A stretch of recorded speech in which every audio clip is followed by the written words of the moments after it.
a video rather than typing this all out, because I'm hoping that if I can get this out of me, maybe I will not want to go in there and eat another entire pound of Lebanon bologna, or pepperoni, or whatever it is I like to binge on that's keto food. But you know, you can't have as much. A pound of bologna is just ridiculous. So some of you know, I was in Pennsylvania. I live in Ohio. I'm from Pennsylvania. 2 weeks ago to see my dad. He's our only living parent left. He's 80. He's just as sharp as if he was 50. But being back in our little hometown, kind of got my head stirring all over again. And so I've been keeping it okay.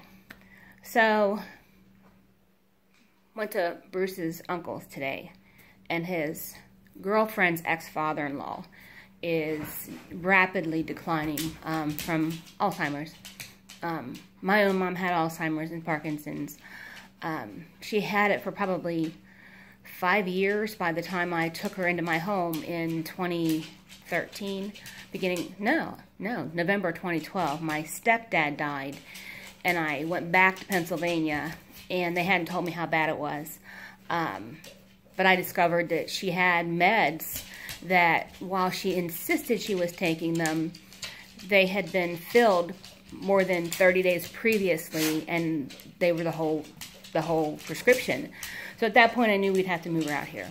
And she lived with us until March of 2015. And then my dear sweet mother-in-law passed away suddenly on May 18th of 2015. 2015 wasn't a good year for me. But I wasn't doing this way of eating yet. We started the next year, next summer, 2016. So anyway, we were out at my husband's uncle today, and we were talking about how hard it is on her daughter, because her ex-father-in-law is her daughter's grandfather, and she's got sole care of him right now. None of his other kids come around, but he's rapidly declining. And you know, I'm trying to talk to my friend and tell her daughter, you know, here's what you can do to help you. But whenever I have to talk about my mom and my experience caring for her in my home, and then having to suddenly put her into nursing care, it just throws me into an awful funk. And again, we had Lebanon bologna in the car because we have a little Amish store just down the street from where we live, and they have the same brand of Lebanon bologna that we do at home. So I want that Lebanon bologna in a bad way. And I'm sure that it has things in it. I'm sure it's got sugar in it because it's cured. If you don't know what Lebanon bologna is, or sweet bologna, it's beef bologna that seems to have been minced somehow, and then with Lebanon bologna, it's smoked, almost like salami would be. Sweet bologna is sweet tasting. I've never liked that. But at any rate, so talking about my mom throws me for a loop. I started taking Wellbutrin probably shortly after she passed away. And it helps. Sorry, I'm not a videographer here. It helps, but when I get like this, then I want to eat. And I don't want to eat non-keto food. I have to really be pushed to really try to have to resist. I'm sure you've all heard me talk about my beloved Jolly Pirate Long Johns, angel cream filling, chocolate on the top. They're wonderful. I haven't had one for 27 months now. So I don't, and you may have heard me say this before, I do not cheat with non-keto foods. I can tell you when we went to Alaska, I had a tiny little lick of my husband's ice cream cone. It was disgusting. And at Thanksgiving last year, because I love that canned jellied cranberry sauce, had a little lick of it. It was disgusting. I don't count those as cheats because I wish, honest to God, it was less than 1/4 teaspoon. So, but I haven't yet binged on sweets or anything like that, which is good. You know, and for me, and you'll see me say this on the boards, I'm I had to go cold turkey. No sweets, no keto desserts. But as I started trying, you know, incorporating them back a little bit, I'm very sensitive to artificial sweeteners. So I don't cheat because I'm afraid to go back to where I was. So at any rate, I say that a lot, don't I? Sorry. My mom lived with us from November of 2012 through middle of March 2015. And then I had to suddenly put her into nursing care because literally in the span of 12 hours, she went from being able to be alone for a few hours during the day to the next, honest to God, 12 hours, she lost control of her, she became incontinent. She couldn't control her urination, but she couldn't walk. I could have probably handled the incontinence, but she couldn't walk. And that morning I dropped her, tried to get her out of bed. She shifted her weight. We've done this transfer hundreds of times trying to get her out of bed because she stiffened up. I dropped her, had to put a pillow under her head and a blanket over her till I got myself together where I could pick her up and put her in her chair. Had to call a squad. They come and got her. And as it turned out, she had fallen the day before. My daughter came to check on her and found her in the hall and had broken 3 ribs. I know it sounds horrific, like I didn't take care of my mom, but honest to God, this was all 12 hours. And her mental capacity declined. You know, if you've ever dealt with somebody with Alzheimer's or Parkinson's, when something changes for them, it affects their mind. So she really knew me, knew who I was for probably the first year and a half that she was in nursing care.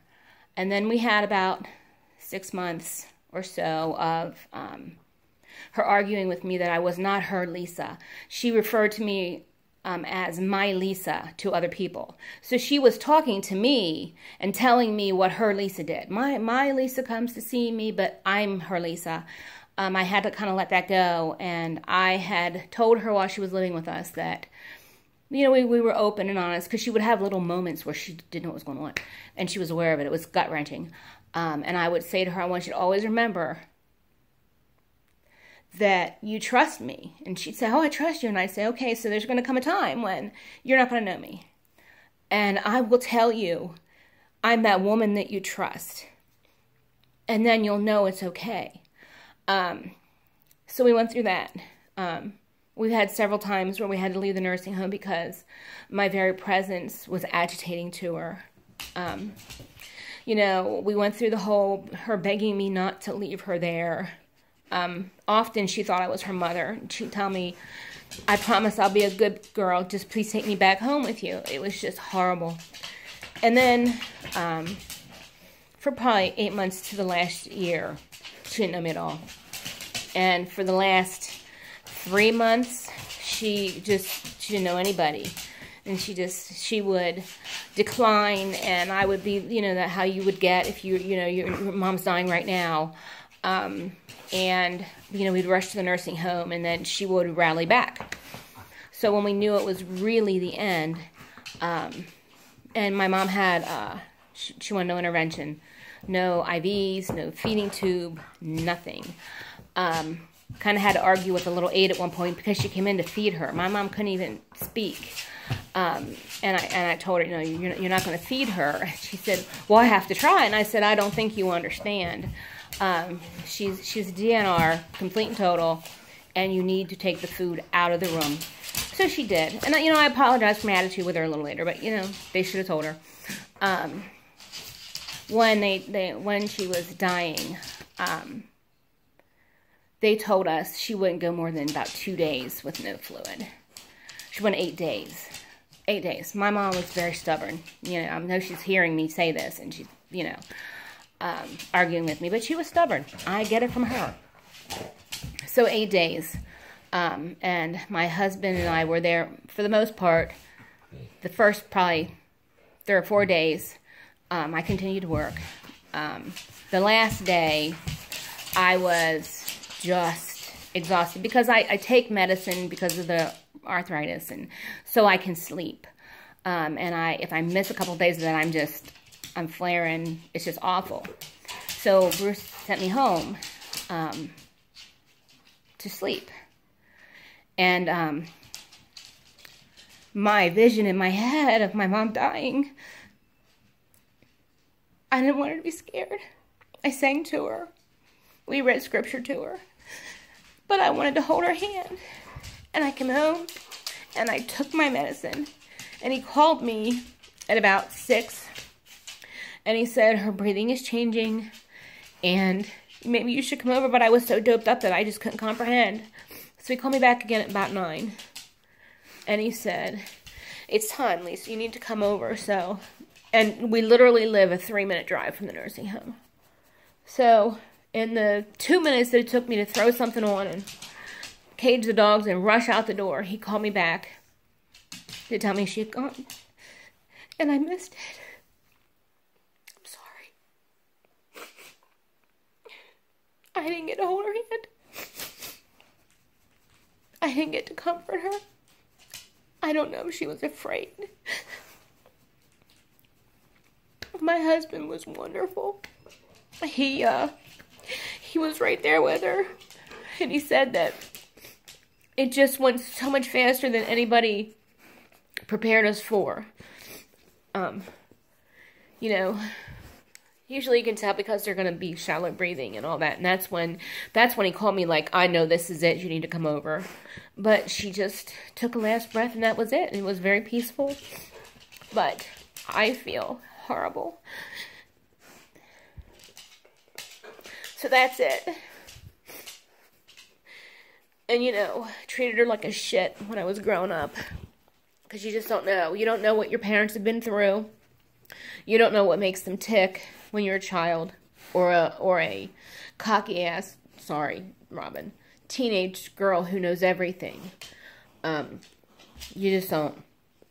You don't know until you're older and you look back and you see what they've gone through. And then, you know, I try to apologize to her. But she didn't understand me. At one point, she did have a little bit of a moment of clarity at first and said that I had nothing to apologize to her for. And that should be enough, but the guilt over the whole thing is killing me. And I really want to eat.